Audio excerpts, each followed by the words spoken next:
Hello YouTube, Herman Williams with ATM Financial Services. I hope everyone is continuing to stay safe out there. You know, with interest rates being low, I'm sure some of you are considering buying a home. So I wanted to take a few minutes to talk to you about some guidelines and tips that you can use to help you determine how much home you can really afford. Some of the things that the banks will be looking for to determine your approval, and some things you can be doing now to help prepare yourselves to increase your chances of approval and to help you get the best rate possible. Okay, so let's jump right in and talk about some of the guidelines or rules of thumb, if you will, for determining how much your maximum monthly payment should be.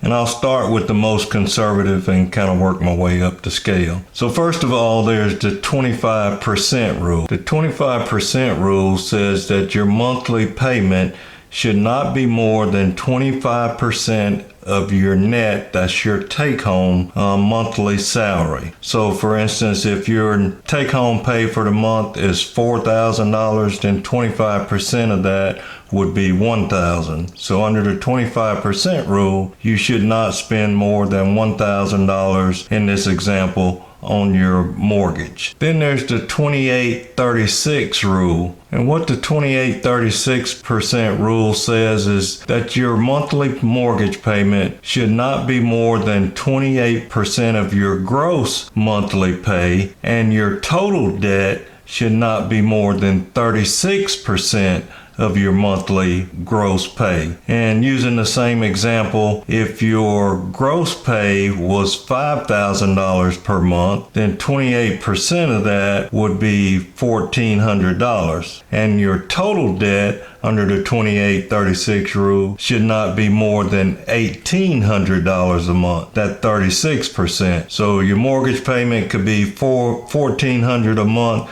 but that means the other debt, your credit card debt or car loans or whatever, should not be more than $400 in addition to your monthly mortgage. Going up the scale a little farther, banks may actually approve you for somewhere between 43% up to 50% of your gross monthly pay. So again, using the same example, if your gross pay was $5,000, then 43% of that would be over $2,000. I would tell you though that if you're going to use the bank's 43 to 50% guideline, that you should probably try to find something at least 10% less than what the bank actually approves you for. Just because the bank approves you for a certain amount doesn't mean that that's what you can truly afford. You should leave yourself room, some flexibility for a retirement savings, for increased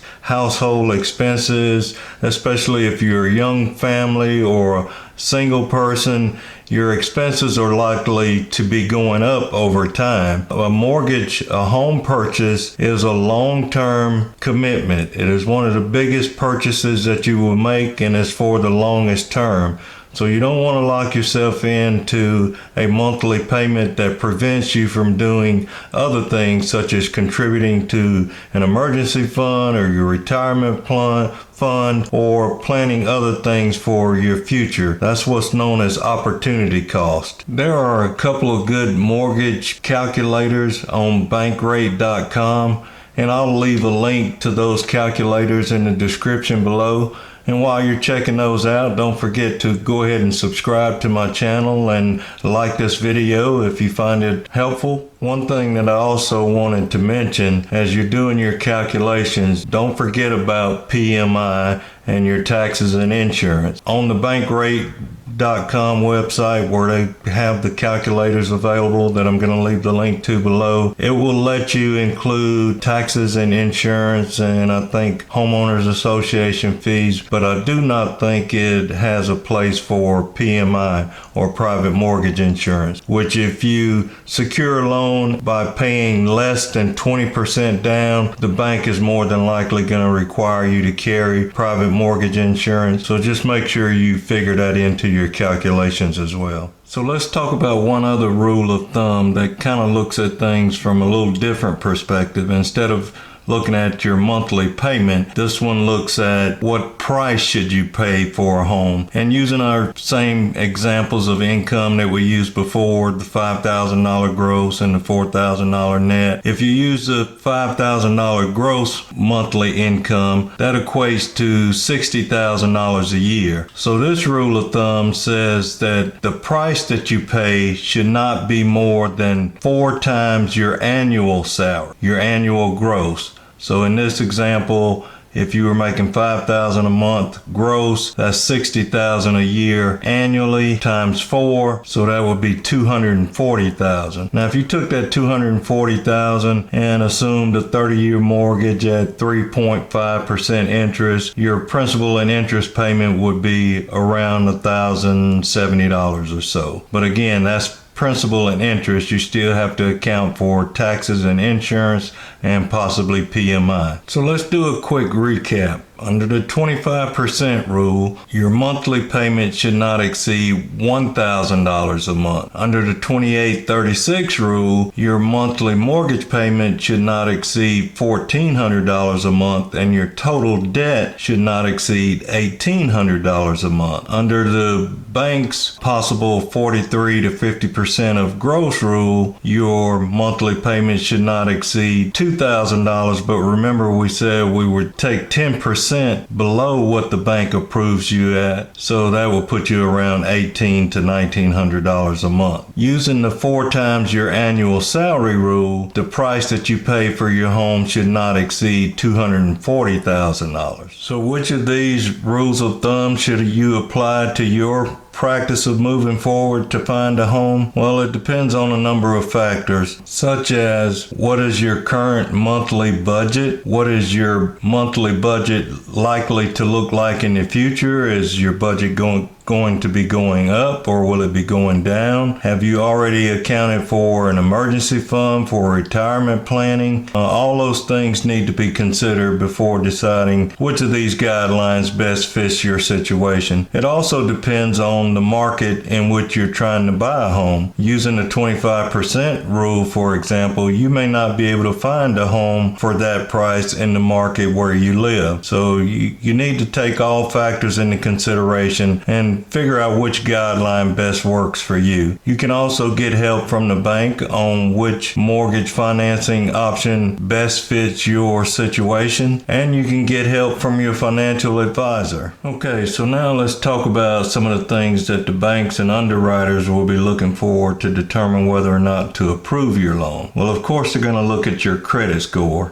For an FHA loan, their range is 500 to 580, depending on your down payment. Of course, the bigger the down payment, the lower your credit score can be. The lower your down payment, the higher your credit score will need to be. For VA, USDA, and conventional loans, they don't have a set minimum, but it's generally expected that your credit score for this type of loan will be greater than or equal to 620. Now, you should also know that that's just the minimums to get qualified. In order to get the best rate possible, your credit score probably needs to be in the range of 740 and above. That should get you the best rates. You should also know that a lot of times the rates that you see advertised on TV or here on the radio, or you may get a mailing, the rates that they're offering are for the most qualified borrowers, those with the highest credit score.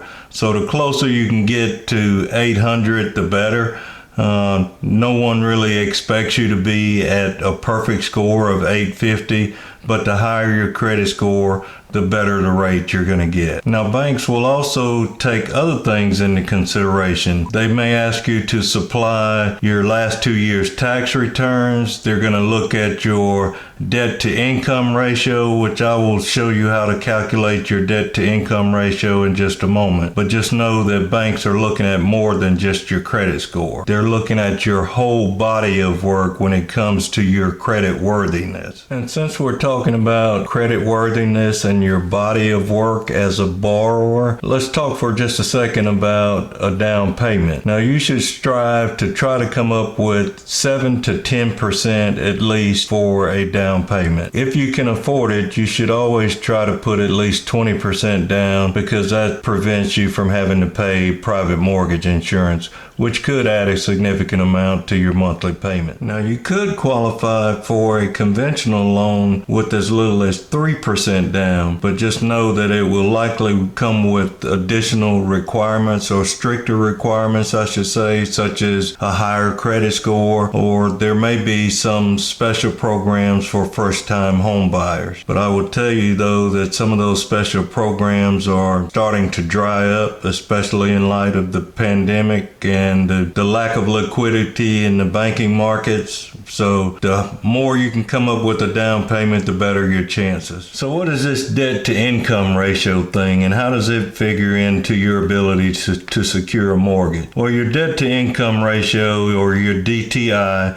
is a comparison of your monthly debt compared to your monthly income. The higher your DTI, the less likely you are to qualify for a loan. If you're kind of on the upper end of the spectrum, you may still qualify for the loan, but that higher DTI will also cause you to pay a higher interest rate. Okay, so let's do a quick DTI calculation. Let's assume that you're currently paying $1,200 a month for rent, and you also have an auto loan that you're paying $325 a month on. And just for the sake of argument, let's say you have credit card debt that you're paying $200 a month on. So that's a total debt of $1,725. And using the gross income from our previous example, let's say your gross income is $5,000 a month. So $1,725 divided by 5,000 gives you 0.3450. If you multiply that times 100 and round it off, you get a DTI of 35%, which is kind of high, but still below the 43% threshold. If you were able to simply get rid of the $200 worth of credit card debt, that would drop your DTI down to about 31%, which would give you a higher likelihood of being approved for the loan and possibly get you a better interest rate. Now that leads us into what are some of the things that you can do to prepare yourself before applying for a mortgage. Step 1,